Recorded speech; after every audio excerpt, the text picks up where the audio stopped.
नमस्कार, आप देख रहे हैं बहस बिहार की और आपके साथ मैं हूं विवेक। आज का दिन सोशल मीडिया एक्स के नाम रहा, जिस पर अशोक चौधरी ने कुछ कविता की लाइन लिखी।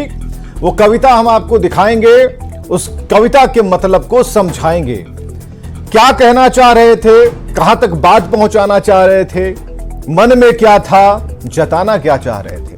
अब ये लाइन नहीं है, लाइन तो उन्होंने अलग लिखी थी। अब जरा देखिए, एक दो बार समझाने से अगर कोई समझ नहीं रहा तो सामने वाला छोड़ दे। बच्चे बड़े होने लगे, वो खुद के निर्णय लेने लगे। यहां आगे बात उन्होंने जो लिखी है ये थोड़ा स्पीड में चल रहा, नहीं तो हम खुद से पढ़कर आपको एक एक कर बता सकते थे। बढ़ती उम्र में उन्हें छोड़ दीजिए। तो ये सारी बातें अशोक चौधरी ने लिखी, आप पढ़ते रहिए। इसको हम रिपीट करके भी चला देंगे, लेकिन ये चीजें जो कहते हैं कि बात निकलेगी बहुत दूर तलक जाएगी, बात निकली थी सुबह सवेरे और बहुत दूर तलक गई भी।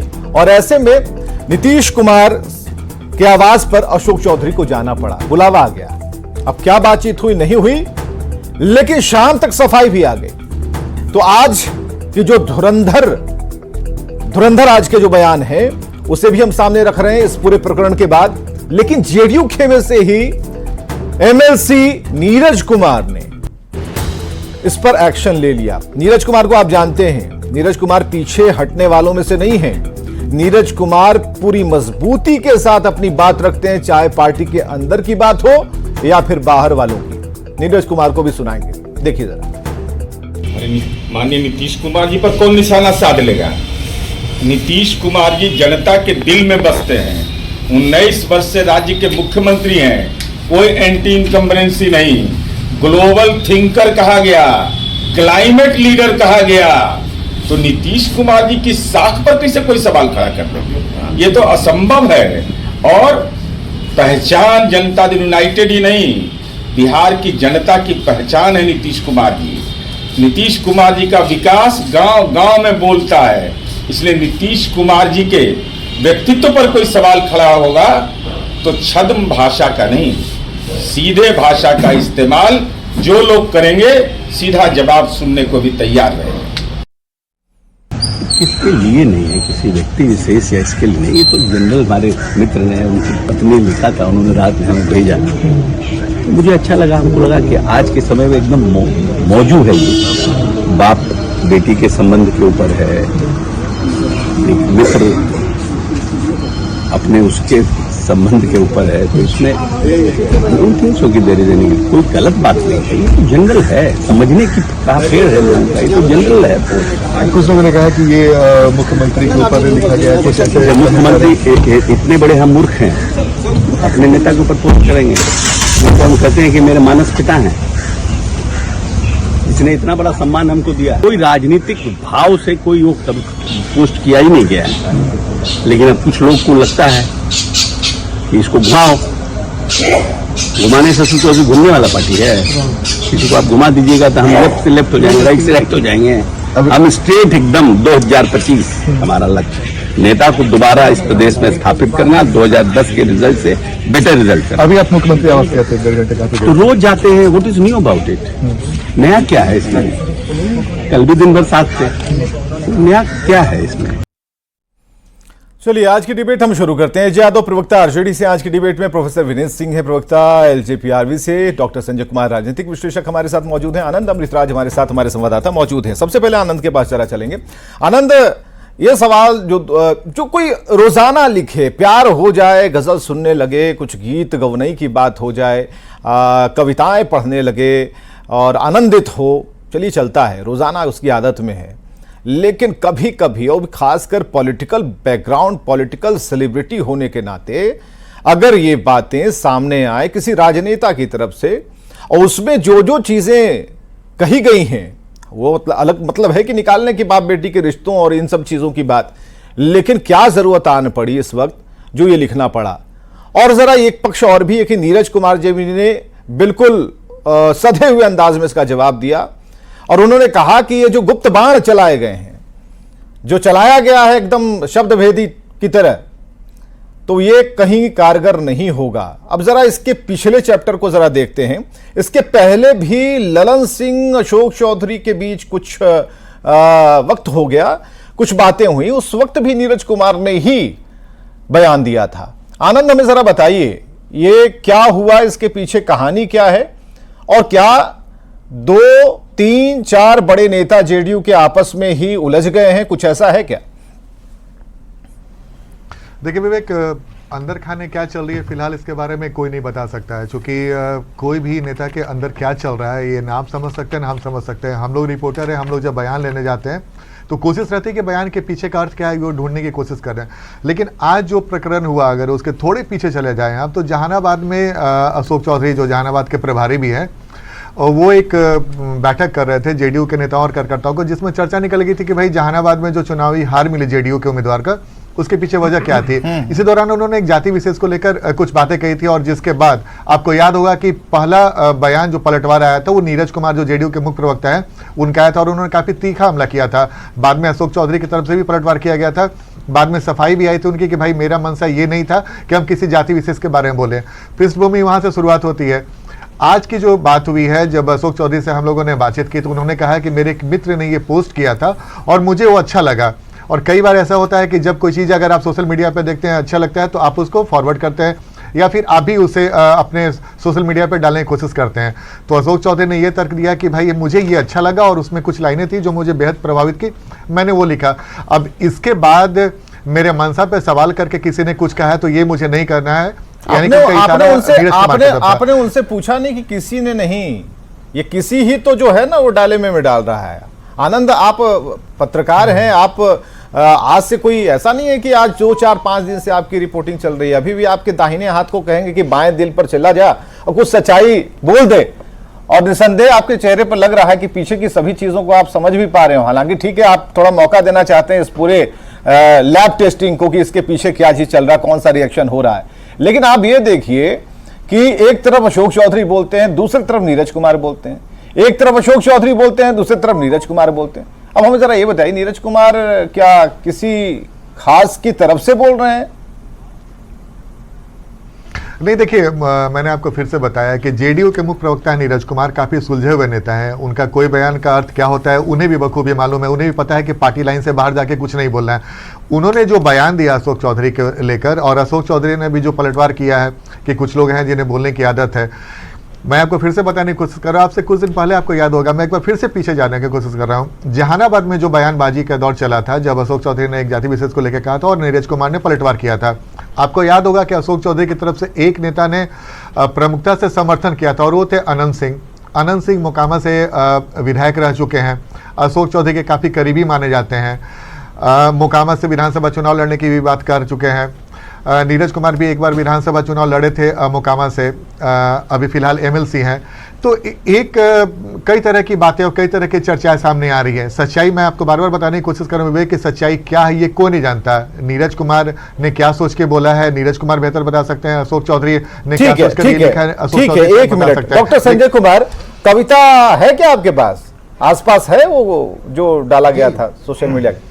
है, जरा खोलिए ना। जी है जरा खोलिए, जरा खोलिए जी। बहुत जरूरी हो जाता है कि कुछ ऐसे शब्द हैं उलझे हुए जिनको समझा जाए।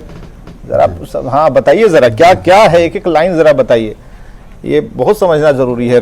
पूरे दिन भर ये कंफ्यूजन की स्थिति रही, लिखा किसके लिए गया था? हाँ डॉक्टर संजय।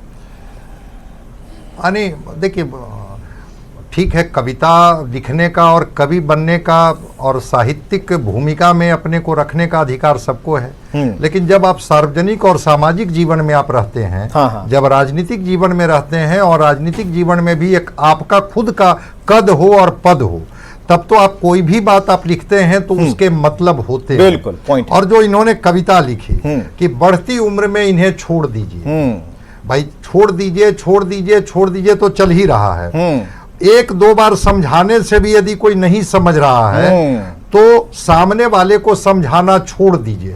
कौन नहीं समझ रहा है भाई? प्रतीकात्मक ये छायावाद में चीजों को लिखने से अच्छा है इसमें बाप बेटी का रिश्ता कहां से चला आता नहीं समझ में आता है। पहली लाइन नहीं पर अशोक चौधरी की कट जाती है, दूसरी वाली पाइए।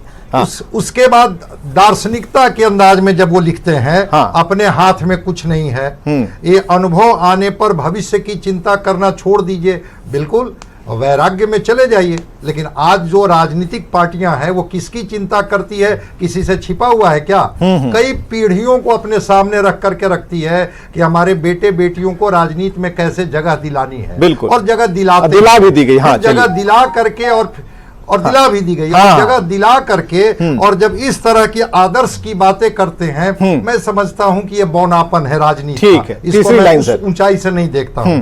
फिर वो कहते हैं इच्छा और क्षमता में बहुत अगर फर्क पड़ रहा है तो खुद से अपेक्षा करना छोड़ दीजिए। भाई, किसकी इच्छा, किसकी क्षमता? जो जितने क्षमतावान हैं, अगर उनके लायक उनको पद और कद दोनों मिल गया है, तो फिर किनको आप इशारा कर रहे हैं कि आप चले जाइए नैराश्य भाव में? आशावादिता आप छोड़ दीजिए। इच्छा अगर है और क्षमता है तो फिर निराशावादी बनाने की बात आप किसको कर रहे हैं? ये कविता में तो पूरी कविता को छंद में पड़ जाइए तो आशावादिता दिखती ही नहीं है। कहते हैं कि हर किसी का पद कद मद सब अलग है, इसलिए तुलना करना छोड़ देना चाहिए। बिल्कुल तुलना करना छोड़ दीजिए। लेकिन ये किसको बता रहे हैं कि तुलना करना छोड़ दीजिए और बढ़ती उम्र में जीवन का आनंद लीजिए और रोज जमा खर्च की चिंता करना छोड़ दीजिए। भाई, मैं तो कह रहा हूं कि ये कविता पढ़ने में काफी वक्त लग जाएगा। हाँ। जब क्षमता अगर है, इच्छा है, पद कद मद की तुलना है, हाँ। तो सारी चीजों को कोरिलेट करते हुए फिर अंत में ये जो जोड़ते हैं, हाँ। उम्र बढ़ती हुई, हाँ। अपेक्षा, किसी से उम्मीद, सब कुछ के बारे में कह रहे हैं छोड़ दीजिए। किसको छोड़ने की बात कर रहे हैं? मैं तो कहता हूं कि charity begins from the home.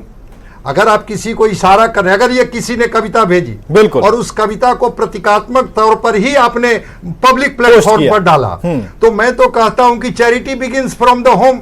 ये शुरुआत घर से शुरुआत कीजिए, बिल्कुल। कि भाई हम तो सिद्धार्थ से बुद्ध बन गए, कि भाई हमने राजकुमार सिद्धार्थ के यहाँ पैदा हुए और हम बुद्ध की भूमिका में चले गए, कि हम वैराग्य में चले गए और फिर हम सब कुछ त्याग दिए।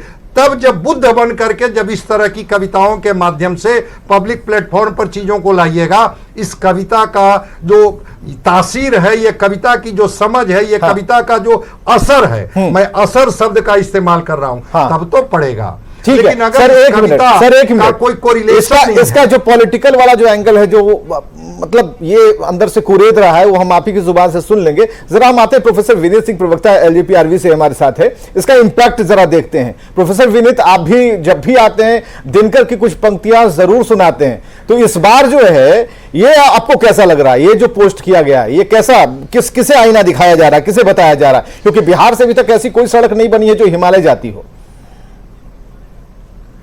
भाई नमस्कार, गुड इवनिंग। आज मैं दिनकर का आह्वान नहीं करूंगा, दुष्यंत कुमार का आह्वान करूंगा। अच्छा, ठीक है। दुष्यंत कुमार जो बात बोलते हैं बड़ा सटीक है विपक्ष के लिए आज के संदर्भ में। वो कहते हैं कि ये सारा जिस्म काम के बोझ से दोहरा हुआ होगा, मैं सजदे में नहीं था, आपको धोखा हुआ होगा।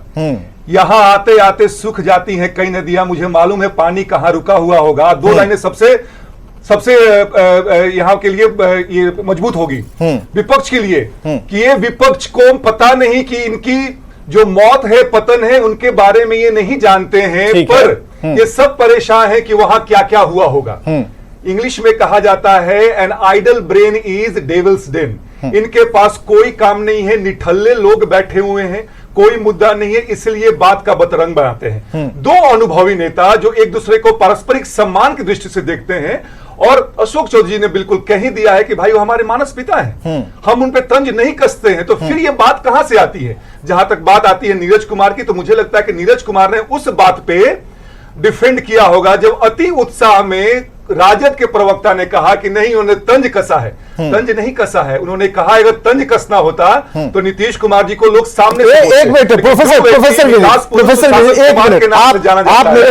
आप मेरे साथ स्क्रीन पर रहिए, आपको बिल्कुल नहीं टोक रहे हैं, रोक रहे हैं, लेकिन थोड़ा देर रखिए। नीरज कुमार जी वाली जरा बाइट चलाइएगा एक बार। नीरज कुमार जी ने जो कहा था जरा सुनना चाह रहे हैं, क्या कहा उन्होंने? हाँ, नीरज कुमार का बयान सुनना यहाँ जरूरी है। अब संदर्भ समझना होगा, दोबारा सुनने पर थोड़ा और भी क्लियर हो जाता है, तो जरूरी है कि नीरज कुमार का जो बयान है उसे हम सामने लाएं। अरे माननीय नीतीश कुमार जी पर कौन निशाना साध लेगा? नीतीश कुमार जी जनता के दिल में बसते हैं। 19 वर्ष से राज्य के मुख्यमंत्री हैं, कोई एंटी इनकम्बरेंसी नहीं, ग्लोबल थिंकर कहा गया, क्लाइमेट लीडर कहा गया, तो नीतीश कुमार जी की साख पर कैसे कोई सवाल खड़ा कर देंगे? ये तो असंभव है। और पहचान जनता दल यूनाइटेड ही नहीं, बिहार की जनता की पहचान है नीतीश कुमार जी। नीतीश कुमार जी का विकास गांव गांव में बोलता है, इसलिए नीतीश कुमार जी के व्यक्तित्व पर कोई सवाल खड़ा होगा तो छद्म भाषा का नहीं, सीधे भाषा का इस्तेमाल जो लोग करेंगे, सीधा जवाब सुनने को भी तैयार रहेंगे। ये लाइन जो है ना, आखिरी 2 लाइन, छद्म भाषा, तो ये तो बात पहुंची है और हमारे सहयोगी पहुंचे थे इसी पर बयान लेने, ये तो क्लियर है। नीरज कुमार जी उल्टा पुल्टा इधर उधर नहीं बहकते हैं। प्रोफेसर विवेक भाई, साथ में आप राजद प्रवक्ता का भी तो बयान सुनाइए जो तंज कस रहे थे। अरे उनके प्रवक्ता को तो हमने बुला लिया है, अजय यादव बोलेंगे ना अभी। हाँ प्रोफेसर विनीत, आप अपनी बात कंप्लीट कीजिए। नहीं ठीक है, वो बोलिएगा, लेकिन जहां तक मेरी समझ है कि वो नीरज कुमार जी उस बात को बता रहे थे कि नीतीश कुमार जी ऐसे शख्स है जिनपे कि आप परोक्ष रूप से आप अटैक नहीं कर सकते हैं। कि जो व्यक्ति सुशासन कुमार के नाम से मशहूर है बिहार में, 2005 के बाद से सरकार उनकी है, तो उनपे अगर आपको कमेंट करना है तो बिल्कुल सामने आके कमेंट कीजिए। और आखिरी में अपनी बात खत्म कर दूं कि जो ये राजद समझ रहा है कि उनके भाग से छीका नहीं फूटने वाला है। नीतीश कुमार जी मजबूती के साथ एनडीए में हैं, 25 तक हैं और 25 के बाद भी रहेंगे। तो आपको अगर सार्थक विपक्ष की भूमिका में रहना है तो मुद्दे ढूंढिए जो कि प्रदेश के लिए सही हो। ठीक है अजय यादव, क्या ऐसा कुछ छुपा के बोल दिया भाई? इनका कहना है कि आपने कुछ छुपा के ऐसा बोला, उसको फिर नीरज कुमार डिफेंड करते नजर आए। नीरज कुमार ने कहा कि नहीं, हाँ बिल्कुल ऐसा नहीं होगा, वैसा नहीं होगा। क्या आप लोग छुपा के बोलते हैं? विवेक जी, अशोक चौधरी जी का ट्वीट आता है, नीरज कुमार जी उस पे अपना रिएक्शन देते हैं। हाँ। ये बोलते हैं हमारे प्रवक्ता महोदय जी की idle mind is a devil's den, devil's house, whatever. तो आइडल माइंड किसको बोल रहे हैं? नीरज कुमार को, क्योंकि रिएक्शन तो नीरज कुमार जी दिए अशोक चौधरी के बयान पे। अशोक चौधरी जी भी जेडीयू में, नीरज कुमार भी जेडीयू में, फिर ये जस्टिफिकेशन क्यों? दोनों बार बार एक दूसरे पे रिएक्शन दे रहे हैं, अपना स्टैंड को जस्टिफाई कर रहे हैं। फिर अंत में एक फोटो पोस्ट होता है, डरे हुए सहमे जी अशोक चौधरी को पीछे से लगता है माननीय मुख्यमंत्री जी पकड़ करके लाए हैं और वो हाथ सिकुड़ के खड़े होकर एक फोटो खिंचा करके अपने ट्वीट पर डाल दिए हैं। तो पिक्चर तो क्लियर है कि जेडीयू में सब कुछ ठीक नहीं है। आज नीरज कुमार जी ने भी कहा कि फलना फलना व्यक्ति क्लाइमेट लीडर, ग्लोबल लीडर है नीतीश कुमार जी, कोई उन पे कुछ बोल नहीं सकता है, वन पार्टी जेडीयू वाले हैं, स्ट्रांग लीडर है। ये सब बातें तो वो अशोक चौधरी को ही बोल रहे हैं। उनको अशोक चौधरी जी का ही आप इतिहास देख लीजिए। कांग्रेस में एक बड़ा चेहरा थे, प्रदेश के अध्यक्ष थे। ये रोटेशनल पद होता है, हटाना, जब हटाया जाने लगा उसके पहले वे माननीय मुख्यमंत्री जी से साठगांठ कर बैठे थे। दलित मुद्दा उठा करके कांग्रेस को छोड़ दिए और जेडीयू में आकर के सट गए।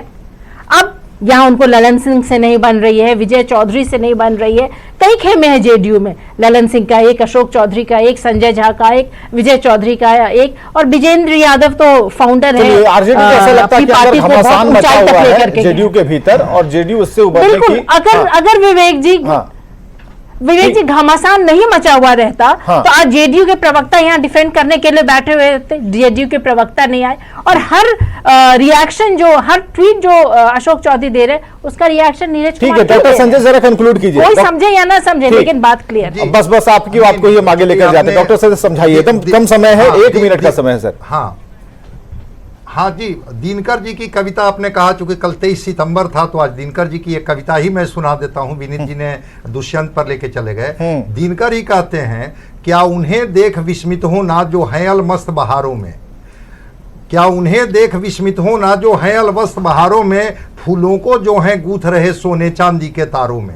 अब वो कहते हैं, अगर वैराग्य की तरफ बढ़ने वाले लोग हैं, वो कहते हैं मानवता का तू विप्र गंध छाया का आदि पुजारी है, वेदना पुत्र तू तो केवल जलने भर का अधिकारी है। भाई एक तरफ सोने चांदी के तारों में गूंथा जा रहा है, वो बहारों में है, और एक तरफ वैराग्य की बात कर रहे हैं। एक लाइन तो ले लीजिए कि आपकी जो कविता है उसकी स्पष्टता क्या है। अगर मान लिया जाए कि सत्ता से हट करके जनसेवा के बीच में किसी को भेजना चाहते हैं तो प्रतीकात्मक तौर पर छायावाद में न करके स्पष्टता में कोई बात होनी चाहिए। लेकिन अगर वो बात आपने इस रूप में कही जिससे कि समाज में एक अच्छा मैसेज जाए, जिसको कि उन्होंने स्पष्टीकरण भी दिया कि बच्चे आपकी बात नहीं मानते हैं तो आपकी अपेक्षा उम्मीद छोड़ देनी लेकिन चाहिए। लाइन पूरी तो मिलनी फिर तो चाहिए मैं तो डॉक्टर कहा। संजय, लाइन पूरी मिलनी चाहिए। एक आध लाइन अगर ऐसी रहती कि बच्चों पर कहा, बेटियों पर कहा, अपने संबंधों पर कहा तो एक बात होती। यहाँ तो चीजें विवेक भाई, कहा जा रही तो मैं है। कहा, हाँ हाँ वही तो मैं कहा भाई, कि प्रोफेसर उम्र के विनय, 30 पड़ाव की सेकंड। बात विवेक अगर भाई, उन्होंने 30 सेकंड कही। मुझे दे दीजिए। हाँ, बोलिए, 30 बोलिए, सेकंड बोलिए। दे दीजिए। चलिए, एक सेकंड, नहीं, इस हाँ। कविता के पहले ही स्टेंजा में उन्हें बच्चों की बात कही है, तो मुझे नहीं लगता है कि इस कविता में सारे मतलब बिल्कुल साफ है और बच्चों को लेके ही कहा गया है। हाँ। मैं विपक्ष को कल इसी सलाह कविता देना को लेकर चाहूंगा कि आनंद अमृतराज संसद में- पहुंच जाएंगे। कल इसी कविता को लेकर पहुंच जाएंगे, सुना देंगे, कहेंगे भाई आप ऐसा कुछ मत लिखा कीजिए, क्योंकि हर शब्द पर जो आपकी भावनाएं हैं उसे तार तार करने वाले पूरा पोस्टमार्टम हाउस बन जाता है ये डिबेट। और इसमें हम लोग निकालते हैं कि भाई उसका क्या एंगल है। हालांकि बात निकली, दूर तलक गई, ये पता भी चला और क्या मंशा है। हालांकि तस्वीरें जो भी कह दें, लेकिन पॉलिटिक्स में पॉलिटिकल सेलिब्रिटी होने के नाते आप जो भी करते हैं, जो भी लिखते हैं पब्लिक डोमेन में, उससे बहुत कुछ अर्थ निकलते हैं, उस पर डिबेट हो जाती है। बहुत बहुत शुक्रिया सबका आने के लिए, चर्चा करने के लिए। खबरें लगातार जारी हैं।